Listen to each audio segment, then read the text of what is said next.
창세기 39장은 앞쪽에 나오는 창세기 37장 내용하고 연결이 됩니다.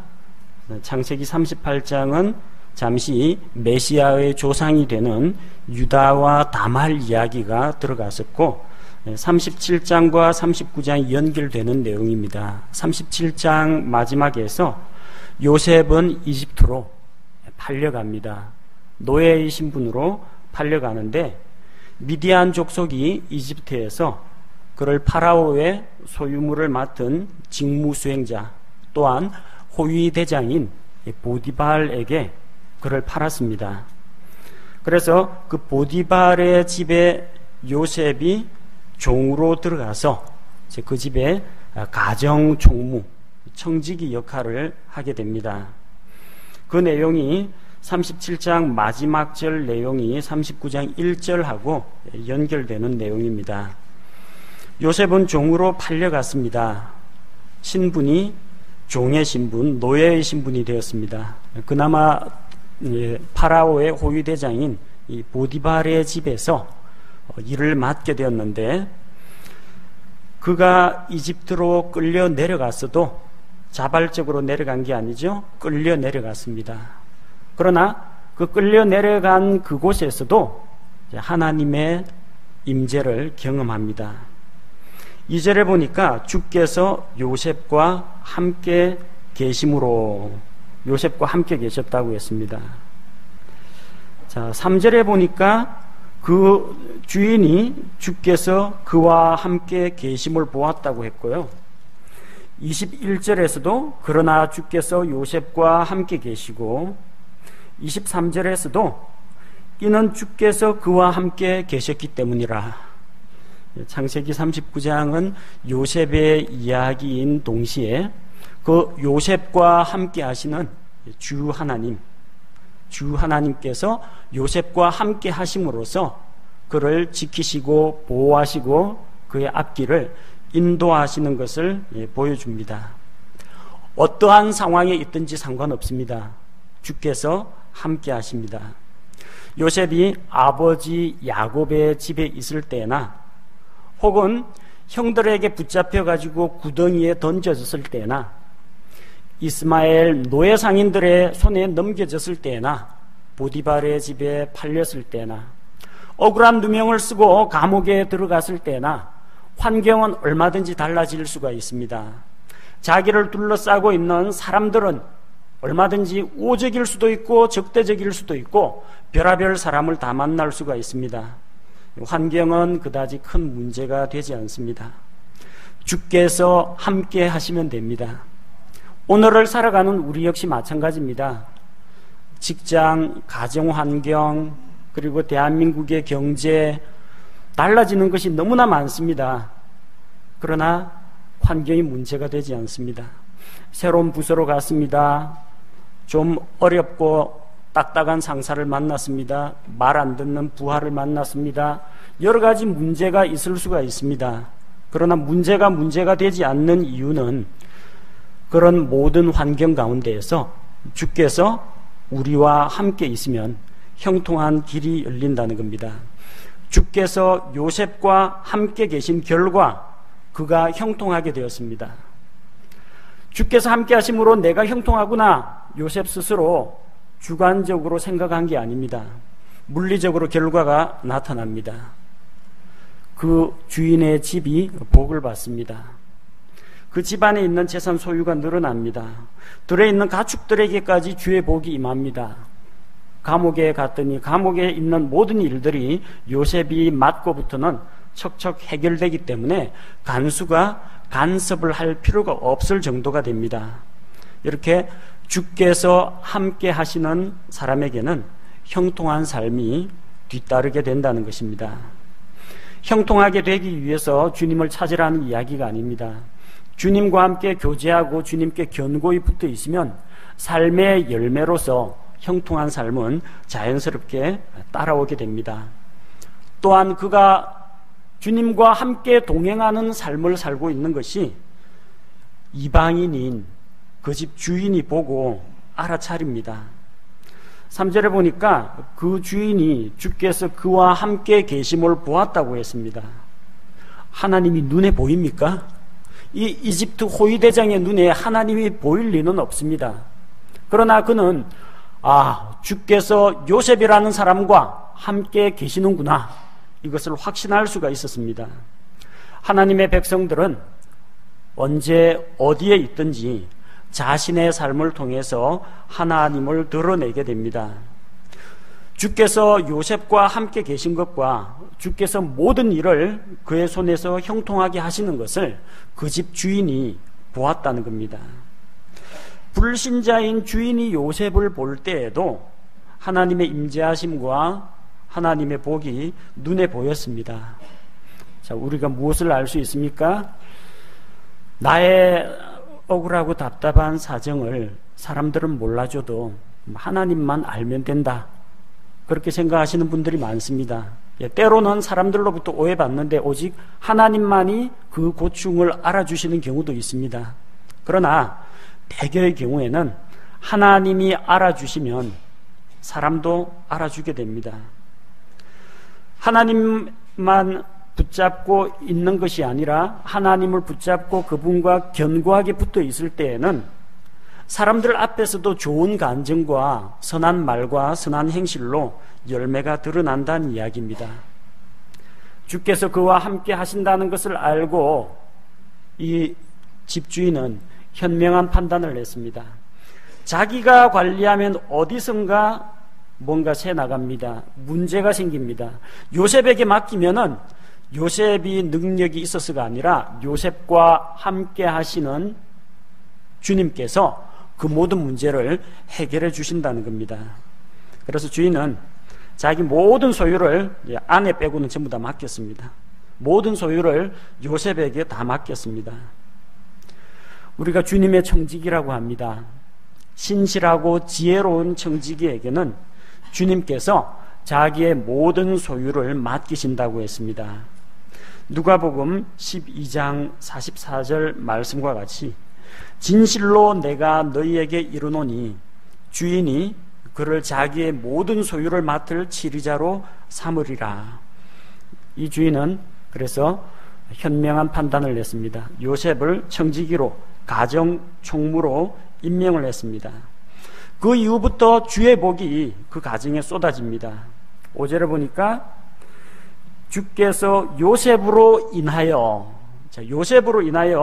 그 주인의 집에 복을 주었습니다. 그 집에 있는 모든 소유, 그리고 들에 있는 소유가 뭐가 있겠습니까? 곡식도 있고 가축도 있겠죠. 그 모든 것들이 주의 복을 받게 되었다는 겁니다. 그래서 이 주인은 자기가 먹는 빵 이외에는, 먹는 음식 이외에는 일체 관여를 하지 않고 모든 소유를 요셉에게 다 맡겼습니다. 자, 주인으로부터 전적으로 신뢰를 얻는 그런 종이 되었습니다. 비록 노예의 신분이긴 합니다만 그래도 주인에게서 인정받는 종이 되었다는 겁니다. 자, 그런데 6절 마지막 절에 보니까 또 한 가지 단서가 붙어 있습니다. 요셉은 용모가 준수하며 잘생겼더라. 요셉이 잘생겼다는 이야기로 마무리를 짓고 있습니다. 자, 그게 또 다른 화근이 됩니다. 7절 이하에 나오는 억울한 누명을 쓰는 한 계기가 된다는 겁니다. 이 당시 요셉의 나이가 대략 17세 정도 되었습니다. 창세기 37장 2절에서 요셉이 17세가 되어서 자기 형들과 함께 양떼를 먹였다고 했습니다. 대략 17세의 소년 정도면요, 한 고등학교 2, 3학년 내지 대학교 1학년 정도 되겠습니다. 젊은 청소년입니다. 어린애는 아니고요, 소년 티는 일단 벗었고 젊은 청년 쪽에 속합니다. 그런데 거기에다가 젊을 뿐만 아니라 용모가 준수하고 잘생겼습니다.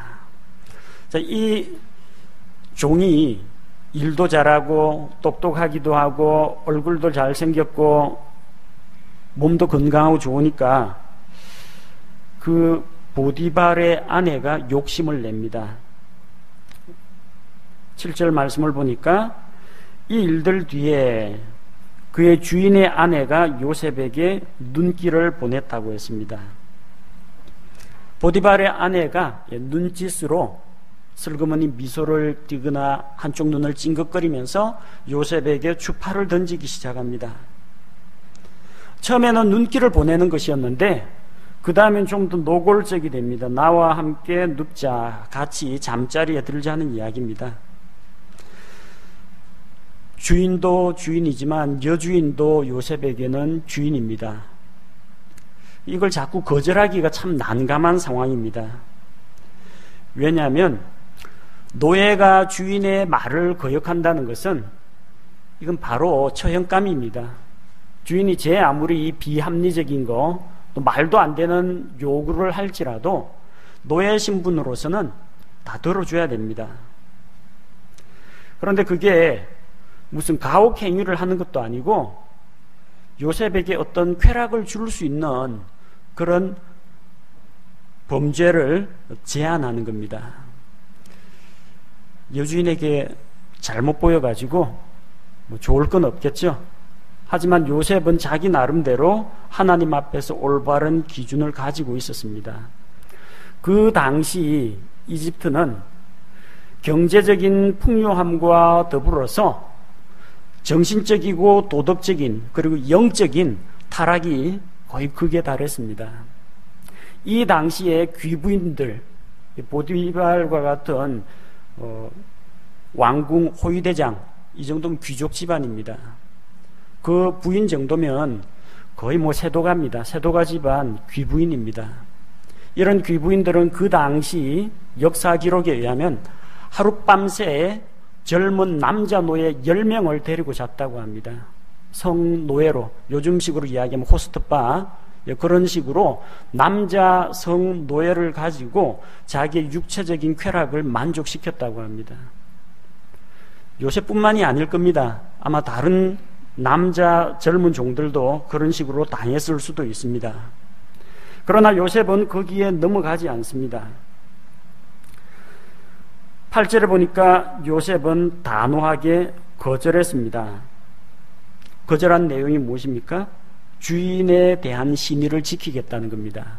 주인이 이 집에서 무엇을 하든지 다 자기 손에 다 맡겼는데 또 자기가 이 집에서는 주인 없을 때는 가장 큰 자인데 당신, 그 주인의 아내인 당신 말고는 아무것도 내게 금한 것이 없다. 오직 하나 당신만이 금기사항이라는 겁니다. 그래서 주인이 내 아내를 제외하고 나머지는 너 알아서 하라 이렇게 맡겼기 때문에 주인의 아내는 절대로 접촉하거나 건드리지 않겠다는 겁니다. 그는 분명한 가치관이 있었습니다. 이는 당신이 그의 아내이기 때문이라. 누구 아내예요? 요셉의 아내가 아닙니다. 보디발 아내입니다. 보디발의 아내면은 보디발과 함께 누워야지 요셉과 함께 누우면 안 된다는 겁니다. 당신은 그 사람 아내이지 내 아내가 아니다. 단호하게 끊습니다. 그리고 그런즉 내가 어찌 이 큰 악을 행하여 하나님께 죄를 지으리까? 요셉의 행동을 규제하고 요셉의 생각을 절제하게 만드는 가장 핵심적인 요인은 바로 주 하나님이었습니다.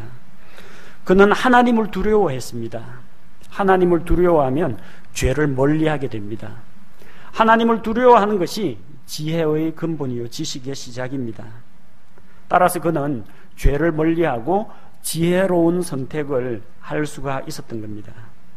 왜 여주인의 요청을 거절했습니까? 내가 어떻게 하나님 앞에서 하나님께 죄를 지을 수 있겠습니까? 라는 겁니다. 그는 다른 핑계를 대지 않았습니다. 혹시 이러다가 하인들 사이에 소문이라도 나면 어쩌지요? 그거 걱정한 게 아닙니다. 혹시 이러다가 주인이 알게 되면 들키면은 저는 태형을 받고 쫓겨날 텐데, 사형을 당할 텐데 괜찮을까요? 범죄를 저지른 이후에 받을 처벌이 두려워서가 아닙니다. 혹시 이러다가 잘못해서 임신이라도 하면 어쩌지요? 그런 걱정을 한 게 아닙니다.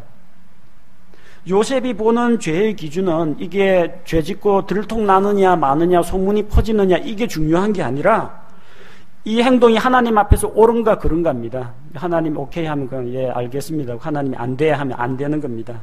아주 단순합니다. 그리고 요셉은 죄에 대한 개념이 똑바로 서 있었습니다. 죄라는 것은 세상의 법을 어기는 것이나 도덕적인 수준 이것과 연관된 것이 아니라 죄는 하나님께 짓는 것이다. 죄는 하나님의 거룩하신 성품을 거스르는 것이다. 죄는 하나님의 명령을 거역하는 것이다. 죄는 하나님의 뜻을 왜곡하는 것이다. 그는 죄에 대한 분명한 기준이 있었습니다. 내가 이 간음의 죄를 저지르는 것은 이 귀부인에게 여주인에게 몹쓸 짓을 하는 것이다. 그게 아닙니다. 내가 이렇게 여주인과 간음을 행하는 것은 나를 믿고 이 집안을 맡긴 내 주인의 신의를 배신하는 것이다. 그 기준이 아닙니다. 내가 이 행동을 하는 것은 지금 나와 함께 계신 주께서 요셉과 함께 하시며 지금 나와 함께 계신 그 하나님 앞에서 하나님을 대적하는 행위다. 바로 이것을 보았던 겁니다. 그 기준으로 보니까 뭘 해야 하는지가 명확하게 보이는 겁니다. 그래서 그는 유혹에 넘어가지 않았습니다. 그런데 이 여주인의 집착이 여간이 아닙니다. 한번 탐내고 자기 소유로 삼고자 하는 것은 절대 버리지 못하는 그런 기질이 있습니다. 하루는 요셉이 자기 일을 보러 집에 들어갔는데 거기에는 아내 그 집 사람들이 하나도 없더라. 참 이상한 일이죠. 다 어디 갔습니까? 아마 여주인이 집안 사람들을 다 밖으로 내보내고 앞으로 몇 시간 동안 들어오지 말라. 둘만의 호젓한 시간, 자꾸 요셉이 사람들 눈치 때문에 그러는 줄 알고 이제 들키지 않고 소문나지 않는 그런 환경을 제공을 합니다. 자, 이제는 그 집안의 여주인하고 요셉하고 딱 두 사람만 있습니다. 뭔 짓을 해도 알 사람이 없습니다. 대부분의 사람들이 보는 눈이 많을 때에는 자기 자신을 잘 절제합니다. 주변 사람들 보는 눈이 있기 때문에 길거리에서 밝은 대낮에 전봇대에다 노상방뇨하는 사람은 없습니다. 그러나 사람들 잘 안 보는 어색한 그리고 어두운 가로등 밑에서는 종종 그런 일이 벌어집니다. 왜 그렇습니까? 보는 사람이 없으니까요. 다른 사람 안 보니까 그렇습니다. 그리고 자기 동네에서는 행동을 조심합니다. 왜? 자기 주변 다 이웃들이 뻔히 아니까. 그러나 여행지 가서 낯선 곳에서는 모르는 사람 눈은 눈이 아니다 해서 행동이 엉망으로 됩니다. 근데 한 가지 명심해야 됩니다. 사람들이 아무도 없을 그때는요, 하나님하고 나하고 딱 둘만 있는 시간입니다. 사람들이 보지 않는 나의 빈 방, 나 혼자 있는 그 빈 방은 실은 하나님과 나 둘이서 같이 있는 공간입니다. 많은 사람들이 사람들 보는 눈앞에서는 감히 죄를 지으려고 하지 않지만 하나님하고 둘만이 있는 자리에서는 의외로 죄를 짓는 경우가 많다는 것입니다. 집안 사람 다 나가라고 한다고 해서 하나님까지 나가십니까? 사람들 다 나갔다고 해서 하나님은 눈 감고 계십니까? 그러지 않다는 겁니다. 여주인은 아예 작정을 했습니다. 눈짓이 아닙니다. 나와 함께 자리에 눕자, 그 정도가 아닙니다. 사람들 다 내보내고 요셉을 불러들인 다음에 12절에 그녀가 그의 옷을 잡고 육탄 공세를 펼칩니다. 나와 함께 눕자 하니 이때 요셉은 어떤 방법을 택했습니까? 이거 왜 이러십니까? 하고 말로 설득 가지고는 안 됩니다.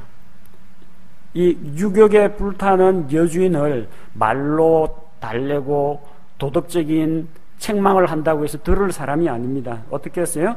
자기 옷을 그녀의 손에 버려두고 도망하여 나갔다는 겁니다. 죄에 대해서는 때로는 맞서서 싸워야 할 때가 있습니다. 죄와 싸울 때 피 흘리기까지 싸워야 할 때도 있습니다. 그러나 유혹 앞에서는 싸우는 것이 아니라 36개의 주랭랑이 정답입니다. 다윗이 느지막하게 침상에서 뒹굴뒹굴 하다가 저녁 무렵에 왕궁 옥상에 올라갔는데 바로 옆집이 바로 우리아의 집입니다. 웬 여자가 목욕을 하고 있습니다. 자, 이거 봤으면 어떻게 해야 돼요? 빨리 내려가야 됩니다. 자기 아내를 찾아가야 됩니다. 못 볼 거 봤으면. 거기에서 버티고 주여 시험에 들지 말게 하옵소서. 그거 보면서 제 아무리 그렇게 기도해봤자 소용이 없습니다. 유혹을 받았을 때는 유혹과 누가 이기나 해보자 싸우는 것이 아니라 도망가는 게 답입니다. 왜냐하면 우리는 아담의 타락한 본성을 가지고 태어났습니다. 그 자체가 죄 덩어리입니다. 좋은 것, 선한 것, 아름다운 것, 거룩한 것을 추구하기보다는요, 그냥 풀어놓으면은 하고 싶은 대로 하고, 그리고 편한 거 좋아하고 마음대로 살아가는 것이 우리의 본성이기 때문입니다. 요셉은 이 자꾸 실갱이하고 그냥 옷 잡고 있는데 밀고 당기고 몸을 스치고 이러다가 무슨 일이 일어날지 짐작이 되었습니다. 그래서 여주인이 자기 옷을 붙잡으니까 옷을 벗어두고 몸만 홀라당 빠져나갔습니다. 자, 요셉이 도망갔으니까 이 여주인은 마음속에 이제 적지 않게 갈등을 하기도 하고 고민도 했을 겁니다. 혹시라도 요셉이 자기 남편한테 일러 바치면은 곤란한 일이 생기겠죠. 또 한편으로는 제깍것이 감히 종인 주제에 여주인이 나를 무시해, 내가 나이가 들어서 그렇지 어디가 어떻다고 자존심도 팍 상했을 겁니다. 그래서 어떻게 해서든지 내 것으로 만들려고 하던 그런 소유욕이 충족이 안 되니까 내 것이 아니면 남의 것도 되지 못하게 하라. 먹지 못하는 감 찔러나보자 식으로 요셉을 모함하는 방법을 채택했습니다. 요셉이 나가자 사람들을 불러 모았습니다. 그리고 집안 사람들에게 요셉에 대해서 모함을 합니다. 보라, 우리 주인이 히브리 사람을 데리고 와서 우리를 희롱하게 만들었다. 그가 나와 함께 누우려고 들어오다가 내가 소리를 치니까 자기 옷을 버려둔 채로 도망하여 나갔다라고 이야기합니다. 하인들 사이에는 이 소문이 쫙 퍼졌겠죠. 나중에 주인이 돌아와도, 남편이 돌아와도 증인이 되어줄 사람들이 꽤 많이 생겼을 겁니다. 일단 자기에게 유리한 여론을 만들어두고 주인이 돌아올 때까지 요셉의 옷을 증거물로 보관했습니다. 요셉은 벌써 2번이나 옷을 뺏깁니다. 첫 번째는 형들에 의해서 털렸습니다. 아버지가 마련해준 채색 옷을 형들한테 빼앗겼습니다. 그 옷을 빼앗기면서 아버지의 아들 신분에서 노예 신분으로 전락했습니다. 그리고 그 강탈당한 그 옷은 거짓말하는 도구로 사용됐습니다. 형들이 그 옷을 찢고 거기에다 염소의 피를 발라가지고 아버지에게 이거 혹시 아버지 아들 그 옷이 아닌지 봐주십시오. 우리가 이거 발견했습니다. 요셉이 아마 맹수에게 찢겨 죽은 것 같습니다. 그들이 빼앗아간 그 옷은 그가 짐승에게 찢겨 죽었다라고 하는 거짓 증거물로 사용됐습니다. 이제 2번째 또 옷을 뺏깁니다. 누구한테 뺏겨요? 힘센 형들이 아니라 여주인에게 뺏깁니다. 그것도 여주인이 강제로 벗긴 게 아니라 죄를 짓지 않기 위해서 옷을 버려두고 도망갔기 때문입니다. 집안 감독자, 가정총무, 청지기의 옷을 빼앗겼습니다. 그래서 이번에는 집안 감독자 신분에서 죄수 신분으로 급락하게 됩니다. 그리고 그녀가 요셉에게서 빼앗은 옷, 요셉이 버려두고 간 그 옷은 주인이 돌아왔을 때 요셉이 성추행범이라는 결정적인 거짓 증거물이 됩니다. 주인이 돌아왔어요. 그 아내가 자기 남편에게 요셉을 모함하여 고발을 합니다. 당신이 데리고 온 그 종이, 왜 그런 종을 데리고 왔는지, 그 흉악한 종이 나한테 들어오려고 하는데 내가 소리를 지르니까 벗고 있던 옷을 놔둔 채로 달아났다. 그래서 옷을 증거물로 내밀었습니다. 보디발은 아내의 말을 듣고 진노했습니다. 대부분의 남편들이 아마 이럴 겁니다. 누구 말 듣겠어요? 자기 아내의 정절을 믿겠죠? 자기 아내가 말하는 것은 다른 사람이 이야기하는 것보다 더 신뢰를 합니다. 조금만 더 분별력이 있는 사람이면 최소한 요셉을 불러들여다가 무슨 일이 있었느냐 자초지종을 캐물었을 겁니다. 그러나 그는 아내의 말이 사실인지 아닌지 확인하는 절차를 전혀 거치지 않습니다. 요셉을 불러다가 해명하는 그런 해명을 듣는 그런 과정도 전혀 거치지를 않습니다. 그 당시에는 주인의 말이 곧 법입니다.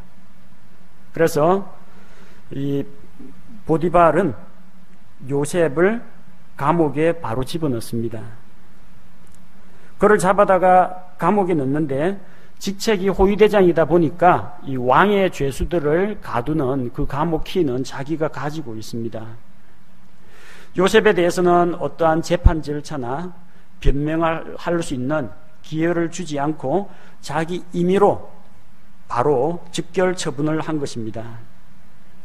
자, 억울하게 감옥에 갇힌 요셉, 그의 앞에는 또 다른 어려움이 기다리고 있습니다.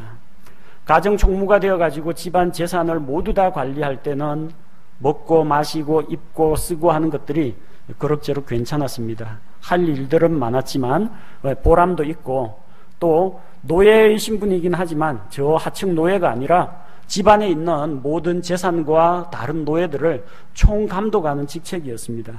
그러나 이제 감옥에 갇혔습니다. 감옥에 넣었는데 이 감옥이라는 것이 아시다시피 살기 좋은 곳이 아닙니다.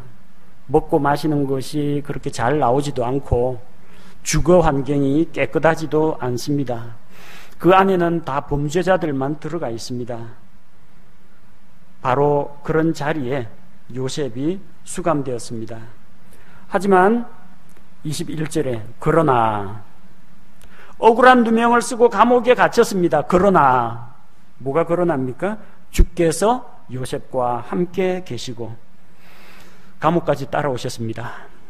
요셉이 감옥에 간다고 해서 하나님께서 요셉을 떠나시는 것이 아닙니다. 요셉이 노예의 신분이 되건 죄수의 신분이 되건 주께서 그와 함께 하십니다.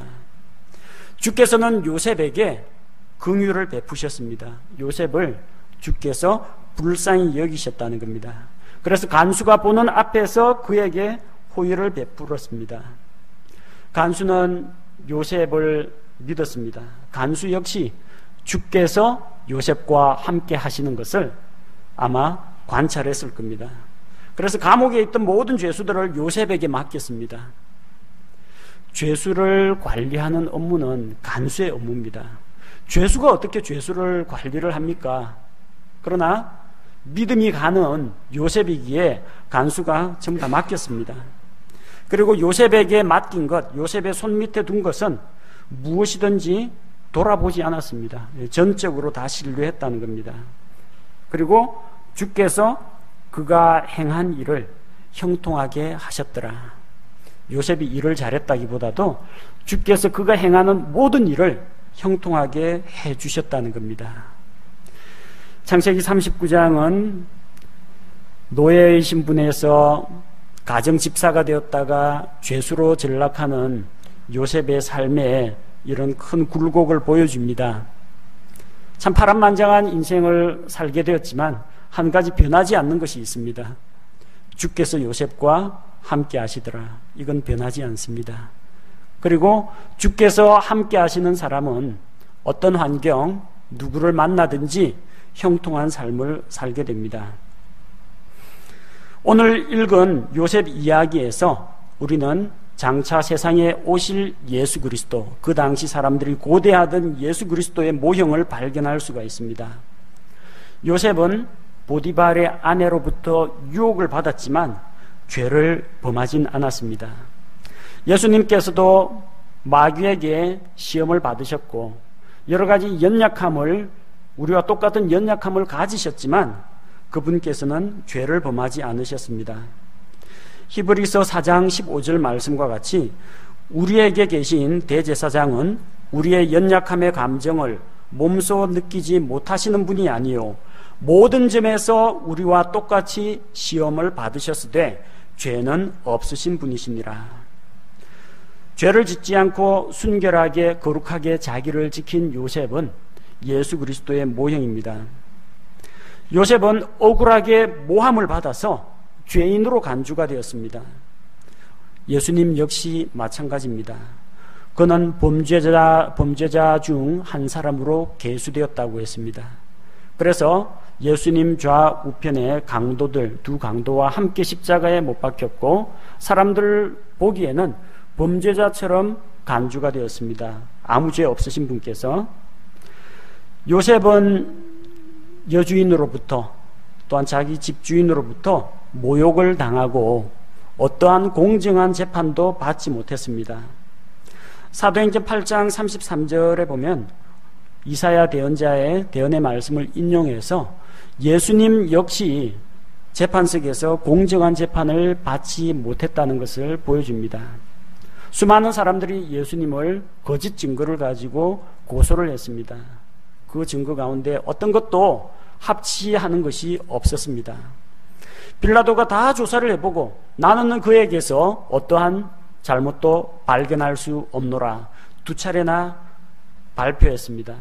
그러나 유대인들이 폭동을 일으키려는 걸 보고 하는 수 없이 그들의 요구대로 재판 결과를 굽게 만들었습니다. 나는 그에게서 아무런 잘못도 발견할 수 없다라고 했지만 그 당시 최고의 형벌인 십자가형에 처하게 된 것입니다.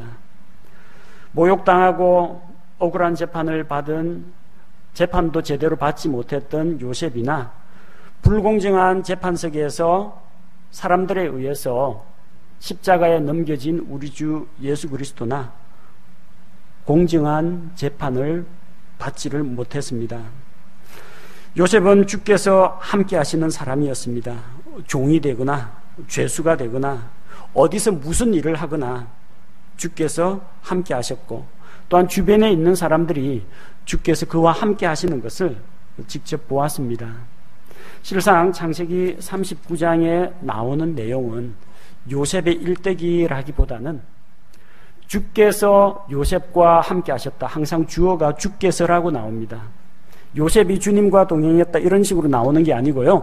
주께서 요셉과 함께 하셨다. 주 하나님께서 주어가 되어가지고 주체가 되셔서 하나님의 주권 가운데서 요셉을 형통한 삶으로 인도하시는 이야기가 창세기 39장입니다. 요셉의 삶을 통해서 우리는 또한 이런 교훈을 받을 수가 있습니다. 죄와 유혹으로부터 승리하는 방법. 사람들의 눈을 두려워하기보다는, 눈앞에 있는 여주인을 두려워하기보다는, 사람들의 입소문이나 주인의 처벌을 두려워하기보다는 하나님을 두려워하는 청년 요셉이었습니다. 그는 죄를 짓는다는 것은 하나님께 반역하는 것이다, 그렇게 이해하고 있었습니다. 우리가 요셉처럼 죄는 하나님을 대적하는 것이다, 이런 가치관을 갖고 있으면 죄로부터 벗어날 수가 있습니다. 죄를 멀리할 수가 있습니다. 하나님을 가까이 한다는 것은 곧 죄를 멀리하는 것을 이야기합니다. 또한 유혹받을 수 있는 환경을 피해야 합니다. 여주인이 자꾸 추근대니까 요셉은 그 이후로는 그녀의 옆에 눕지 아니할 뿐만 아니라 함께 있지도 않았다고 했습니다. 둘만 같이 있다가 무슨 사고가 터질지 모르기 때문에 범죄하기 쉬운 장소, 쉬운 공간, 시간대 이런 거 피해야 합니다. 유혹받을 수 있는 환경은 가지 않는 것이 좋습니다. 그리고 유혹을 받을 때는 유혹과 맞서 싸우거나 달래거나 타협할 것이 아니라 그냥 도망가는 게 제일 빠릅니다. 죄와는 싸우되 유혹 앞에서는 싸우지 말고 도망가는 것이 승리의 비결이라는 것입니다. 오늘 창세기 39장에 나오는 요셉의 삶을 통해서 우리 모두가 교훈을 받고 또한 그의 삶 가운데에서 본받아야 할 것들을 발견했으면 좋겠습니다. 제가 기도하겠습니다.